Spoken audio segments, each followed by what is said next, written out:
Smalls Show on the Sports Gambling Podcast Network is brought to you by Edge Boost, the bank account built for bettors. Sign up today at edgeboost.bet with promo code SGPN and get a free Refs or Terrorists t-shirt. Claim your shirt at sportsgamblingpodcast.com/refs. Get all your free picks and podcasts for the Stanley Cup, College Baseball World Series, and NBA Finals on the SGPN app. Get it wherever you get your apps. Are you ready?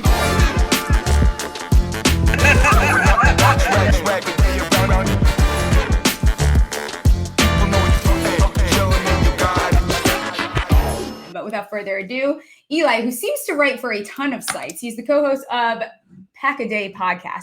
Thoughts on the Packers? I think that their win total is too low. I like the over the 9.5 at plus 100. They were 11-6. Like I was saying, I don't think much has changed to this team. I think that they win 10 games, 11 games, 12 games, 13 games, fine. I'm not going to be like super shocked. They have a tough schedule, as does everyone in the NFC North and NFC East, because we play each other. Yeah, I took their over on their wins, and I don't think that's being a biased fan. 9.5, they've won that with Jordan Love already. And I think last year that was with Jordan Love hurt. That was with a first-year system with the defense missing a lot of key players down the stretch due to injury. So like you said, they haven't made a ton of changes in terms of veteran players. But I do think between their draft and just another year under Jeff Hafley in the defense and Jordan Love being healthy, I feel really good about them at over 9.5. Okay, so I play a lot of fantasy football. What the fuck is going on with their wide receiver room? And what can you tell people about what direction they should go? Or is this more of like, you can start them in a flex and then don't get upset if you didn't pick the right receiver? Or how do we play this game with the Packers receivers? Yeah, it's tough. Anytime you have this kind of a receiver group and there's no clear one, at least on the depth chart, it's tough to know where to go. I usually go with the strategy of just take the last one, because I don't think you're going to really be able to know who to start on a weekly basis. So like right now in a ton of drafts, I've just taken Dontavian Wicks with one of my last picks.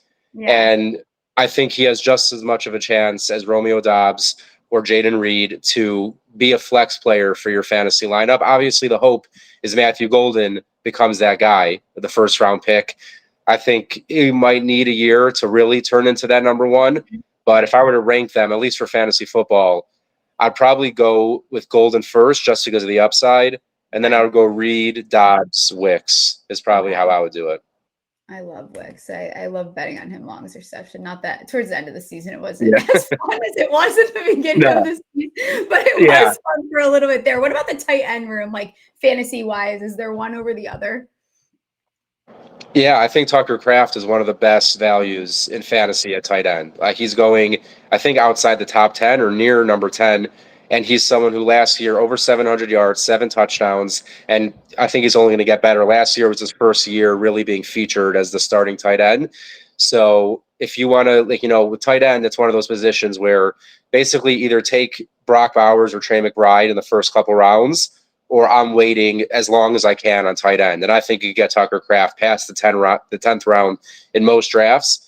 And I would rather take him in the 11th or 12th round than, TJ Hawkinson or Sam Laporta, like in the 7th or 8th. Like I would just rather have that value. I think they're going to finish close enough. I do think Hawkinson's going to slip a little bit in drafts, to be honest. And I think he's going to maybe have some value by the time that redraft comes around, just because of last season. People seem a little bit down on him. Where are you at with the NFC North as a whole? I'll just let you have at it before I put my input in a little bit. I mean, I think it's safe to say it's the best division in football. It is very tough to really predict and figure out how everything's going to go, because you can make the argument that the Vikings, right, obviously new quarterback, we don't know how that's going to go. They might take a step back. The Lions losing Ben Johnson and Aaron Glenn, maybe they take a little step back. The Bears, of course, getting Ben Johnson and Caleb Williams year 2, maybe he's a little better. So I think all of these teams are probably going to be at least 7 or 8 win teams, if not more. I wouldn't be surprised if 3 NFC North teams made the playoffs for the second straight year.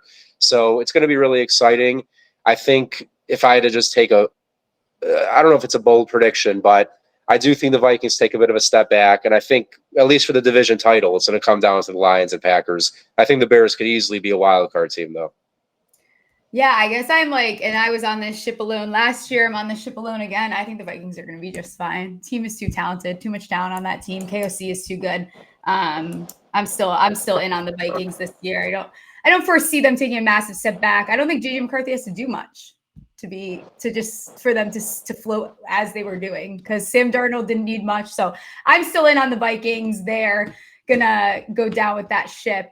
Before we get into some NFL futures, I am going to tell everyone about Edge Boost. Edge Boost is the first ever bank account built for bettors, ensuring all gambling transactions are approved, no usage fees, no minimums, earn cash back rewards, 100% approval for all betting deposits. Sign up today at edgeboost.bet with promo code SGPN.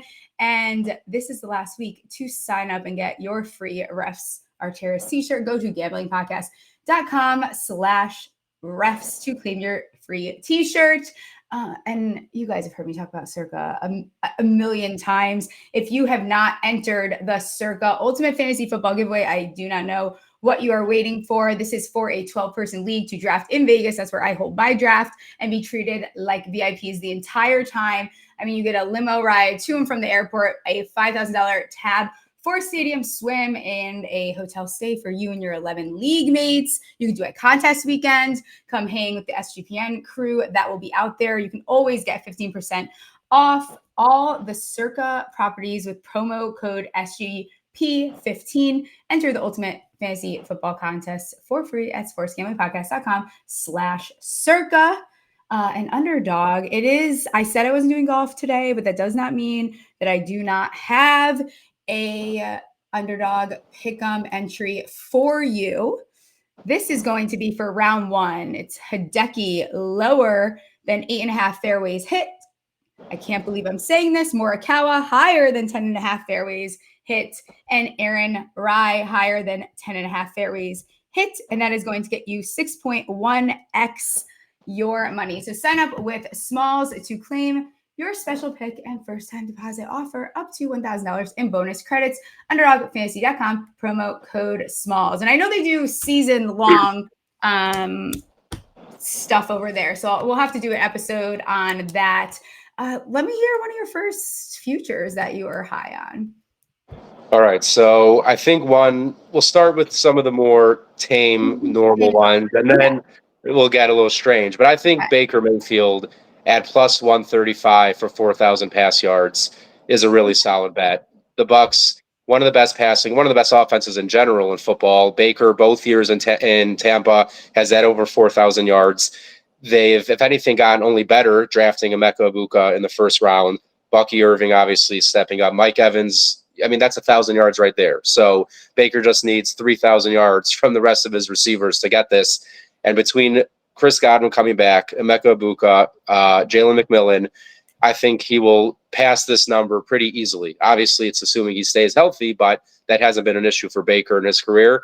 So Baker plus 135 for 4,000 yards seems like an almost lock for me. Yeah, I like that number quite a bit. Staying with that trend of kind of these, not as crazy ones. Courtland Sutton's receiving yards line is 875.5. To go over that is minus 110. Last season, he had 81 receptions, and he was shy of 1,100 yards by like 19 yards. I'm not even really asking to do much more here. And I think if anything, they'll take a little bit of a bump there in that second year. So I like him to go over that 875.5. They didn't add enough that makes me worried that he's going to have some volume taken away from him. Yeah, I mean, he's still clearly the number one guy, I think, in Denver. Bo Nix had an impressive rookie season already. You expect him to take a step forward in year two. So, yeah, I mean, Courtland Sutton, anything under 1,000, I think, is a pretty solid bet. Absolutely. What's the other one you're looking at? So another one that I think it's maybe a little spicy, but I just can't believe Ashton Jeanty is plus 270 for 10 rushing touchdowns. I know 10 rushing touchdowns, it's not, you don't do it so easily, but rookie running backs, when they're that level of good, usually they come in and as a rookie they're immediately good. Like running back is not a position that takes years to kind of get into the NFL. Like with Saquon, right? Obviously he showed up and he was incredible from day one. I think Jeanty has that potential to do that. And the Raiders, I think Pete Carroll wants to run the ball, especially near the goal line. Jeanty has a big body to get in there. Mm-hmm. I think he can easily hit 10 plus touchdowns by like week 12 or 13. Yeah, I'm with you. I already bet his, and this is one of those lines, kind of like we were talking about when this show started, that has already moved. This was 1,500 his rushing yards. I've already bet that over. It's up to 1,075.5. I probably would still take that. I'd probably stop at once it hits that 1,100 mark. If you're going to do that, I'd rather just take an alt on that line. But I'm totally with you on Jeanty. I think that, just like you said, it's not going to take, he's going to come in and be the focal point of this Raiders offense. Obviously Brock Bowers will get his as well. Let me ask you about your old quarterback, because I have seen a lot of people smashing the over on his passing yards. I want to be on the other end of that. I think it is set at 3,300.5 at minus 114. I know all the numbers. I know he's had 16 seasons over 38. Like I got it. I get why historically you would want to do this. I worry about durability. I worry about Aaron Rodgers, where he is just from a wanting to play standpoint. I'm not saying he doesn't want to play. He also could be fantastic and they could go over their number. I also worry about maybe who the wide receiver 2 even is there. So I think there's a lot of questions about the Steelers. I've always been high on the Steelers. Wouldn't surprise me if the Steelers go to the playoffs, as they do like every single year. But I don't know. I think could they also pound the rock too? And could he stay under this? Could he miss 3 games and stay under this number? Probably. It's definitely possible. I mean, Rodgers, the one thing that's hard about betting his unders is that usually he kind of takes over the offense and wants to throw as much as he can. But I think that especially is true near the end zone. So I don't mind taking the under on his yards, but I think his touchdowns at 23.5, that I would take the over on, because he doesn't need to have a ton of yards. I think when they get near the end zone, he's going to want to throw the ball. I mean, last year, he basically vultured all of Breece Hall's touchdowns. I've seen it in Green Bay, over the years. He's also, happens to be one of the better, all time inside the red zone passers. And I think that's just an area of the field he really likes to throw the ball. So I have a couple that I like of DK Metcalf because of this. I mean, Rodgers historically just targets his number one receiver over and over and over and over. He just doesn't care. So DK, his receiving yards at 1,000 is plus 105. I definitely think he can do that. He's going to get probably 160 to 180 targets. And I think he could definitely get that done. I would take him at his touchdown number. I just think in general, as long as they're both healthy, DK is going to see 10 to 12 targets a week. Yeah. I think my problem is I've never been I'm not like a DK girly. The pacifier thing drives me crazy and I can't take it. It's just too much. It's too much for me. I don't know. I hear that. It is a lot. It's not anything. Like I've been off of him for a little bit here. Staying in that division, I think there's still value on, and like it's minus 130, but I think there's still value on the Ravens to win this division. I know the Bengals is a very popular, bet to get behind. It's just, you're going to hear it a million times. And I don't think it's going to be something that they surprise us. They don't have the defense. It's not like no one is being dramatic. They're just straight up don't have the defense, I don't think, to be able to compete to win in this division, in my opinion.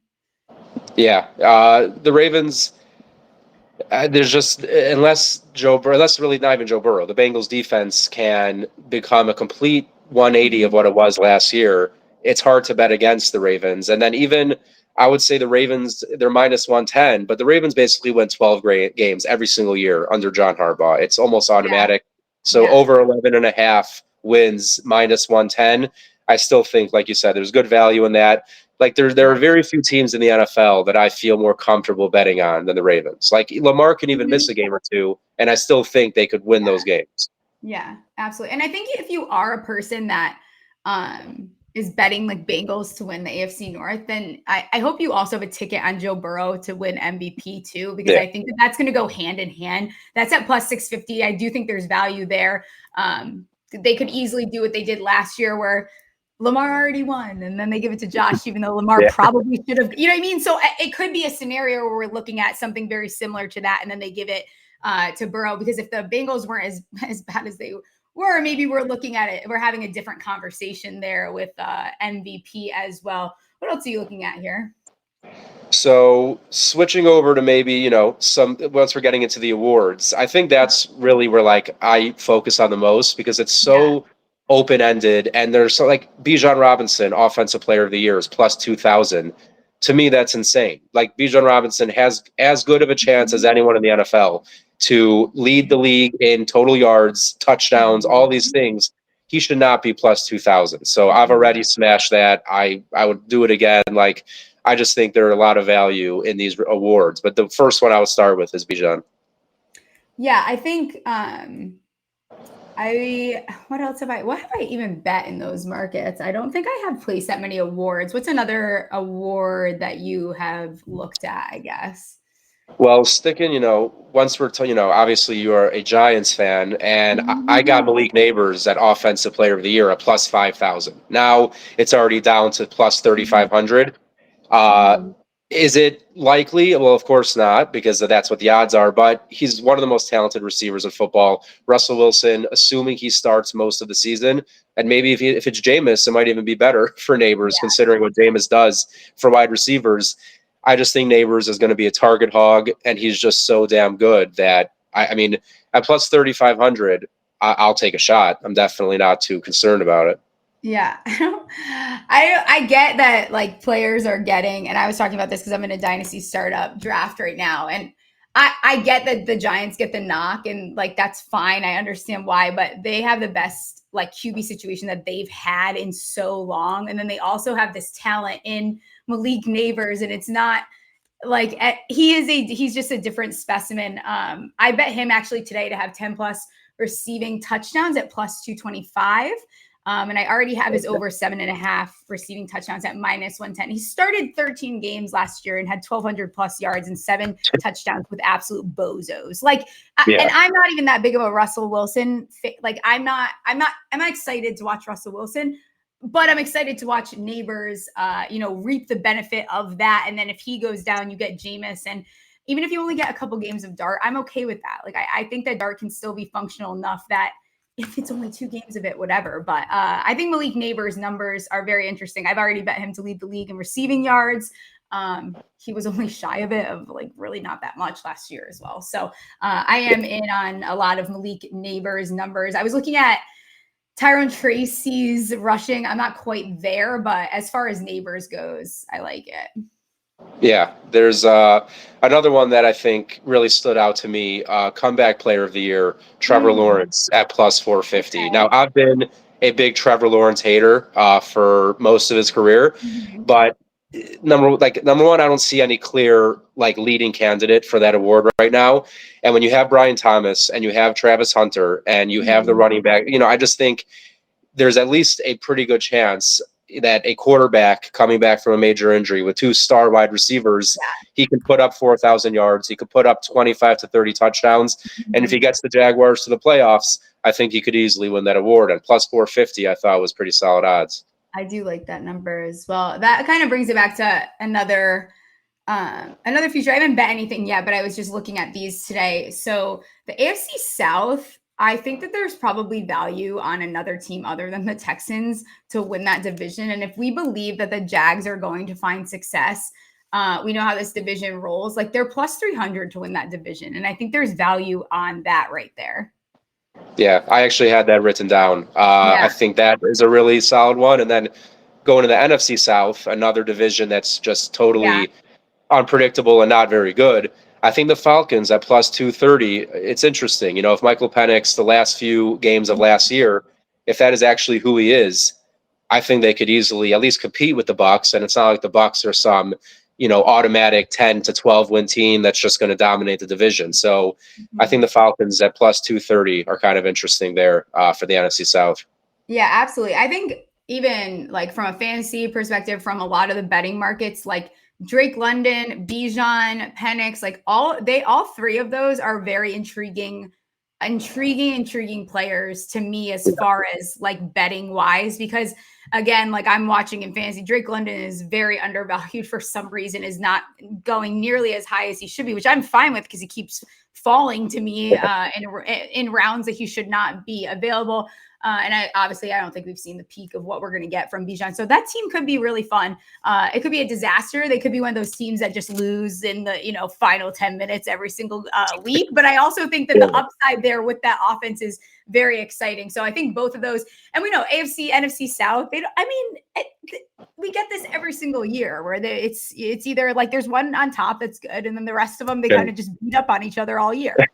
Yeah. I mean, they're the two worst divisions of football. I feel pretty confident saying that. So when you're dealing with those kind of teams, I think anything's kind of possible.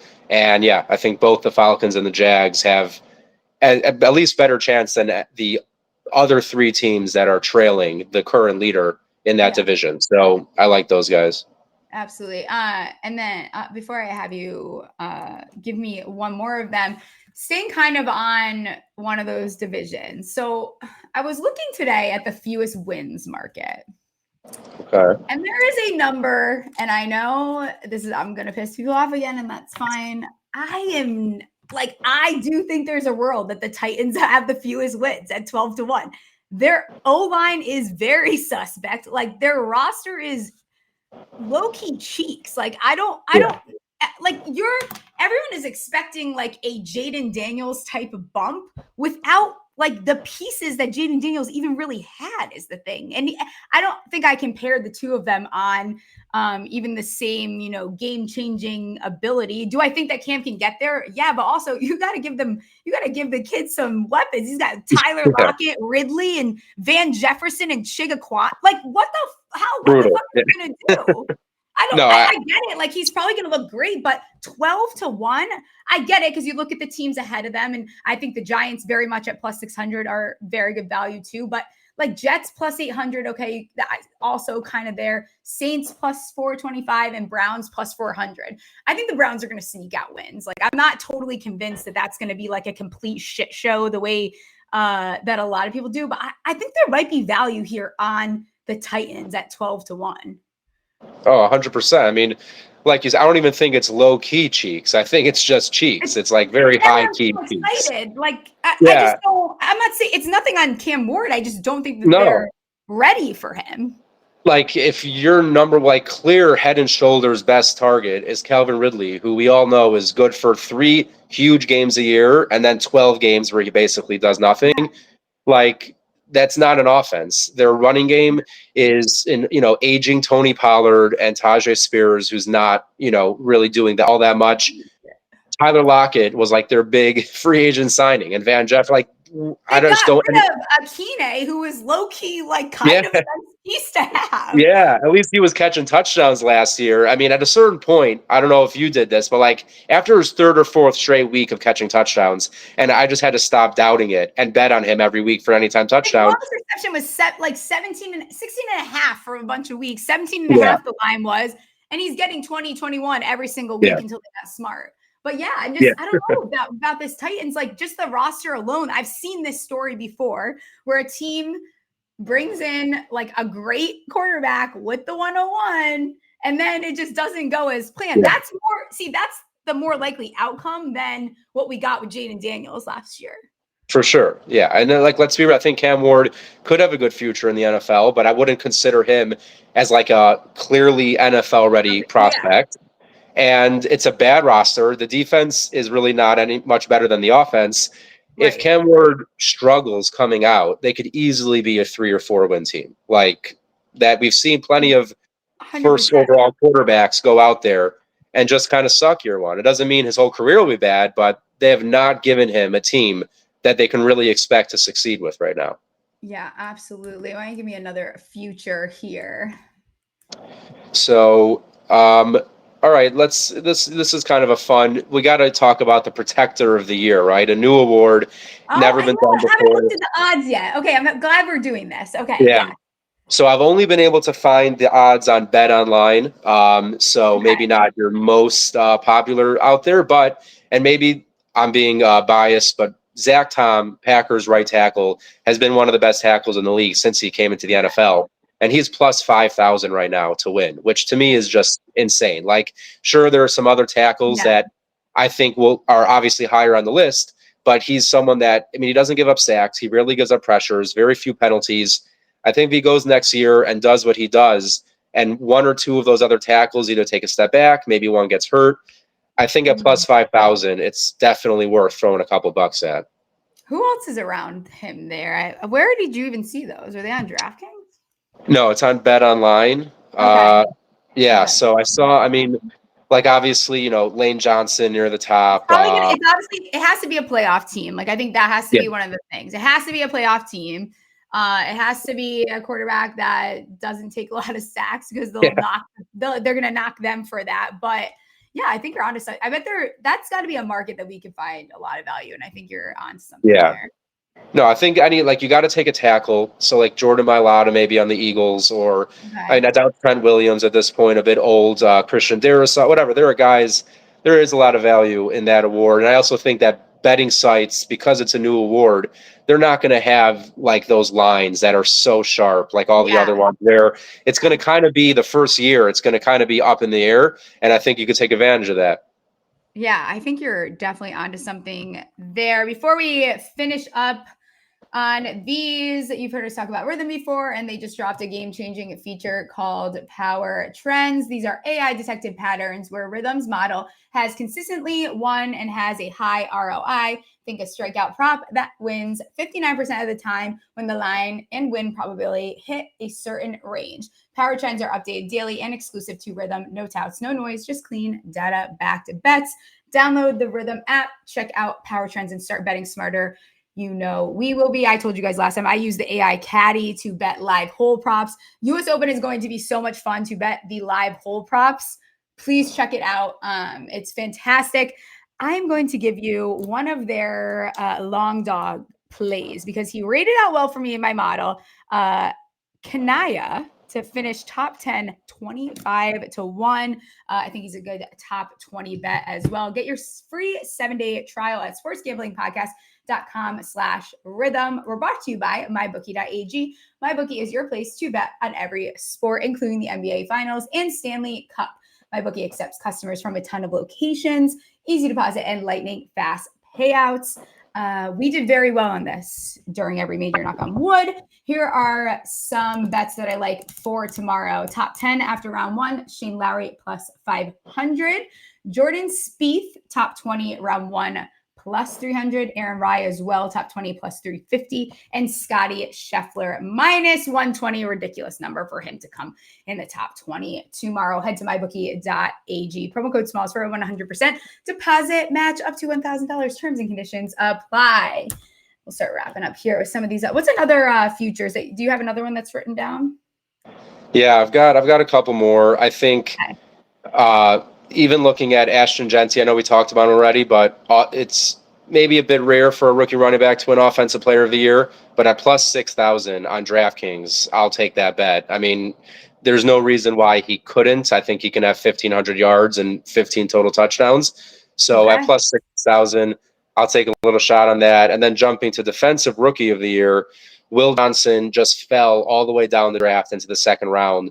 And now he's at plus 3,300 for Defensive Rookie of the Year. And looking at the top like pass rushers, other than your guy, Abdul Carter, I don't think there's any pass rusher that got drafted that I think is like a lock for 8+ sacks in a really good position to get a ton of snaps. So I think a cornerback could easily end up winning it. And Will Johnson at plus 3,300 is a fun bet for me.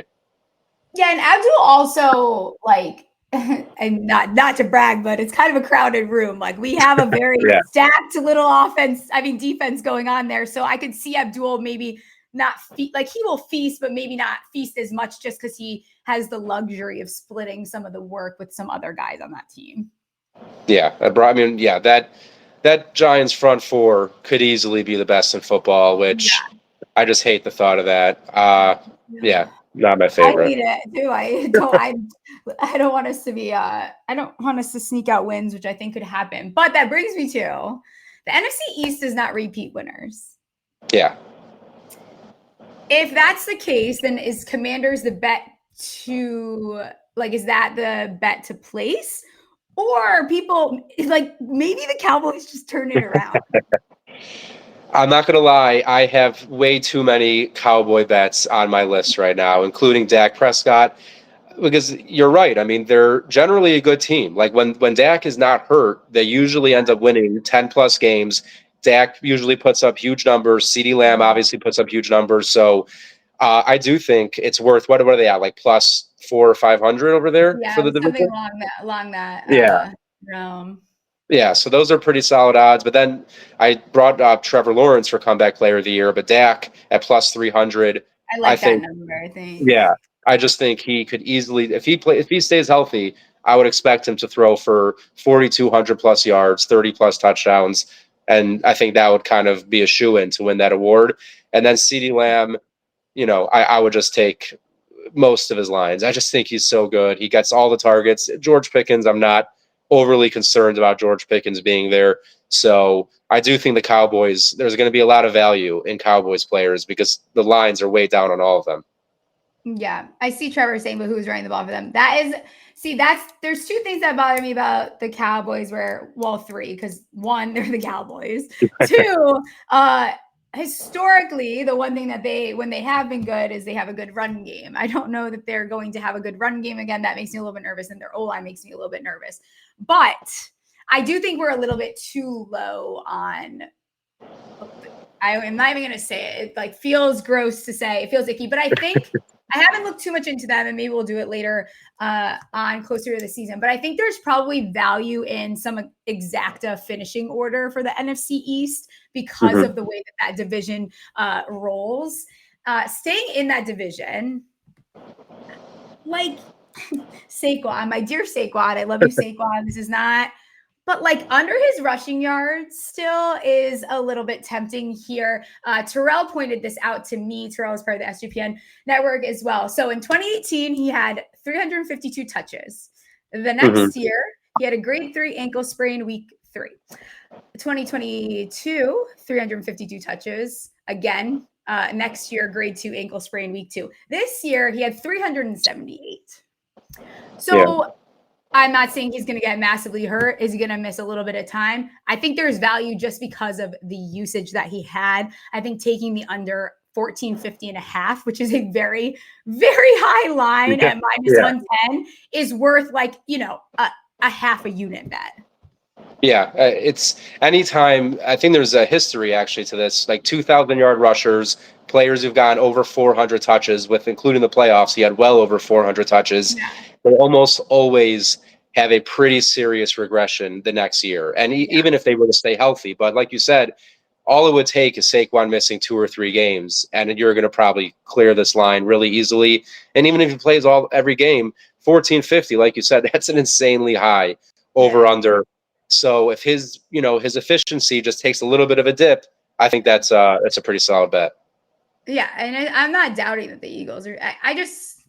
I wonder if someone was arguing with me on my tweet about like how they're going to bet the Eagles to win the Super Bowl every week or something. And I was like, okay, but if Saquon gets hurt and misses extended time, are you still placing that every week? Like how much of that is based off of Saquon being healthy and having a Saquon year?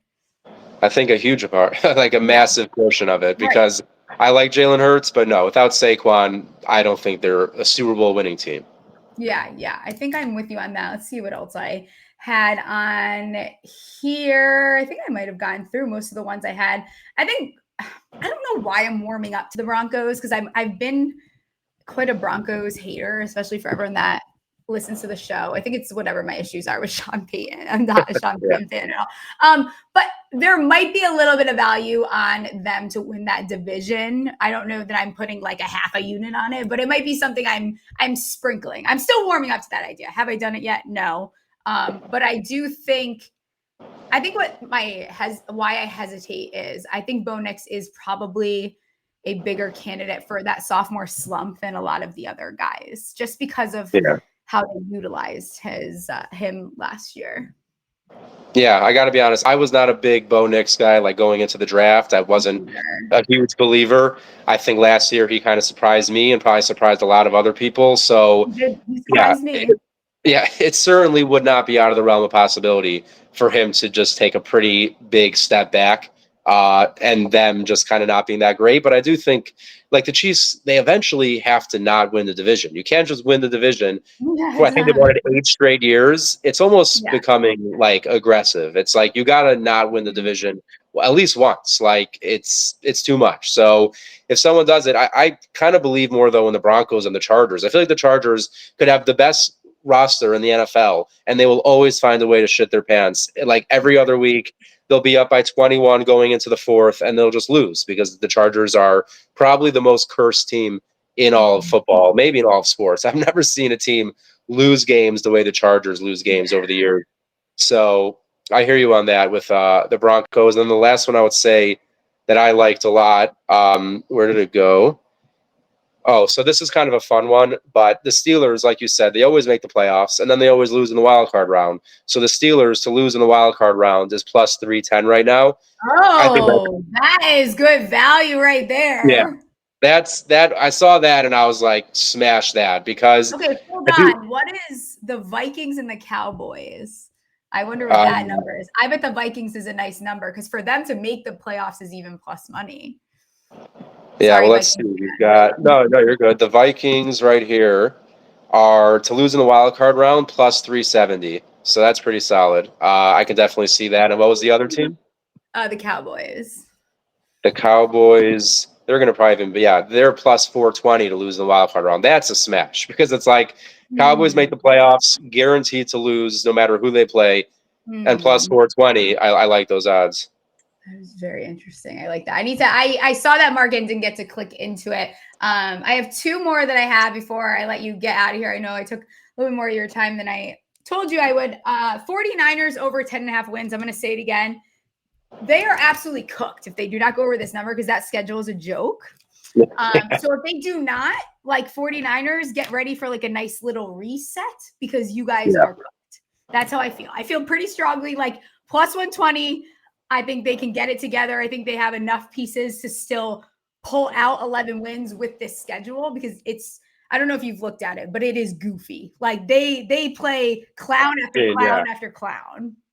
Yeah, I think they got the South divisions in their line in their schedule, which helps a lot. And also the Niners. They got the Giants. Yeah, and they have the Giants, so that's an automatic W right there. But the Niners, the way it works with Kyle Shanahan is he either wins 13 games and goes to the Super Bowl, or they miss the playoffs and are total ass. So they did that last year. I think they probably will bounce back this year. And if they have a good season, I would expect 11 wins for sure. Love it. Okay, last one is, I obviously love my longest receptions, and we can bet on the longest one of the season, 93.5. Over minus 115. My first longest reception bet of 2025. Longest reception to be 93.5. I did a lot of cherry picking for this, so we're not going to go past 2022. But last season, it was 98 yards by Akine. Under in 2023, it was 92. And then in 2022, it was 98 by Gabe Davis. Whenever it doesn't hit, it's usually ending around 92. So if we could find a line, which I'll have to shop this around. I found it at the very end before I jumped on the show. But if we can find like a 91.5, I would definitely be putting some big girl money on that. Yeah, that's like the Stephie Smalls bet. Like on every sports book, it's like the only person who's even thinking to look for this line is Steph.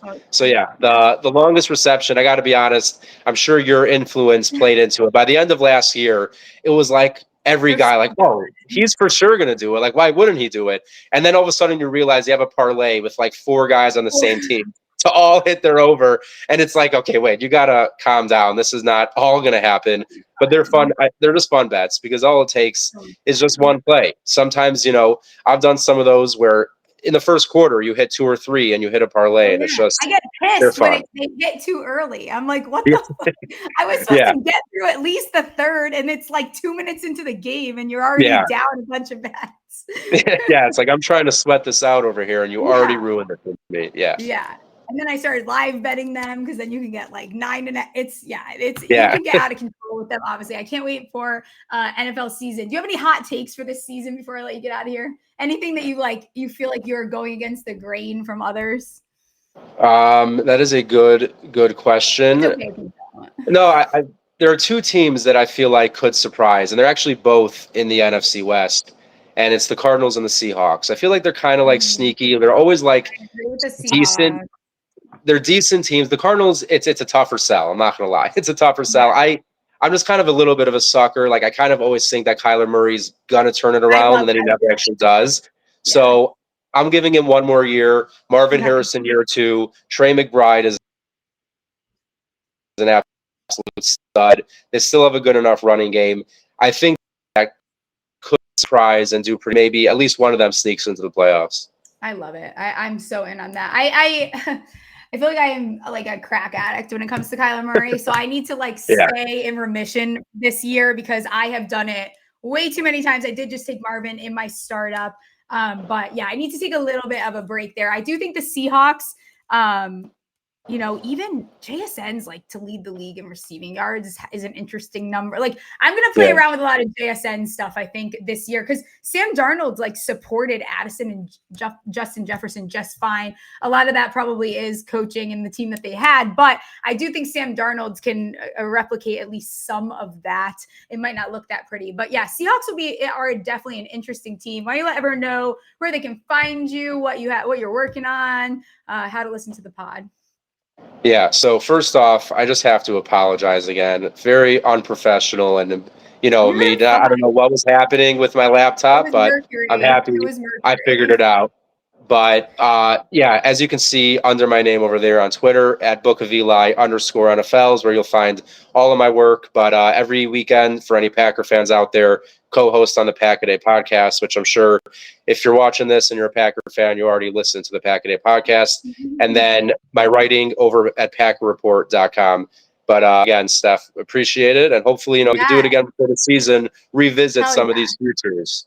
I think that's a good idea. We will definitely do that. I will see you guys on Monday. Recap the U.S. Open. Not sure what else we have in store. Like, rate, review, subscribe, do all the things, and I'll see you guys on Monday.